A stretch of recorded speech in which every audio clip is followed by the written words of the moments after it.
Ay. Bulaga. Tao pa ba ako? Ayan, pagkatapos maglinis ng CR, naligo. Ngayon ay kailangan natin, hala kung dami ko yata nga ilagay. Kailangan natin mag-sunscreen para sobrang protection sa init.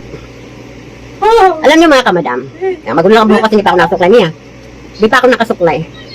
Alam niyo mga kamadam, ang laki talaga ng napapansin ko na ipinagbago mula nang gumamit ako ng sunscreen.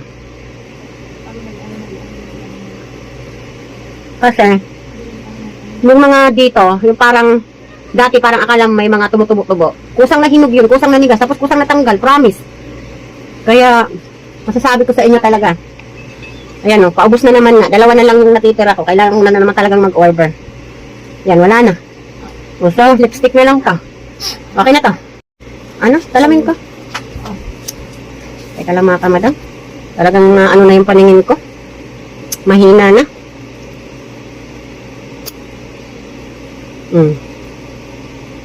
Madilim pala yung pwesto ko dito. Hindi nyo masyado makita yung ganda ng pagkalagay ko ng sunscreen.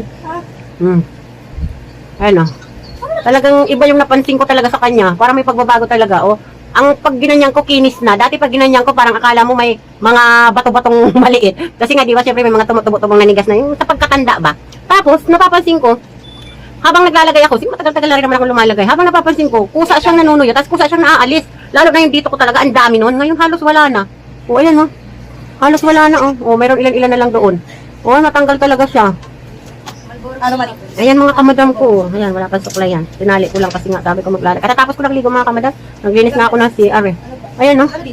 Talagang hindi na talaga ako bibitaw dito. Kahit ito lang talaga. Wala na ako ibang inalagay. Yun lang. Tapos yun na, lipstick na. Yun lang talaga ang nakulang talaga sa akin yung kilay.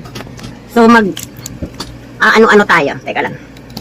Yan, hindi ko makita yan. Maglalagay-lagay tayo ng konti. Ito lang talaga ang problema ko mga kamadam. Kailangan ko na magpakilay o diba? Wala akong makita kasi wala akong salaw. Alukuhan talaga sa madam. Bahala kayo dyan mga kamadam ko. Isipin nyo na lang talagang super close na tayo. Kung ano man yung nakikita nyo sa akin, yun na yan. Na mga kamadam ko, yun ang solid kamadam ko dyan. Pag kumita si madam sa affiliate, hati-hati tayo mga kamadam ha. Yung mga solid kamadam ko dyan. Pag kumita si madam kaka-affiliate, o ayan. Pero bumili na kayo nitong sunscreen natin. Kasi maganda talaga siya. O, tingnan mo, o. Ayan, wala akong makita, pero, ayan, o.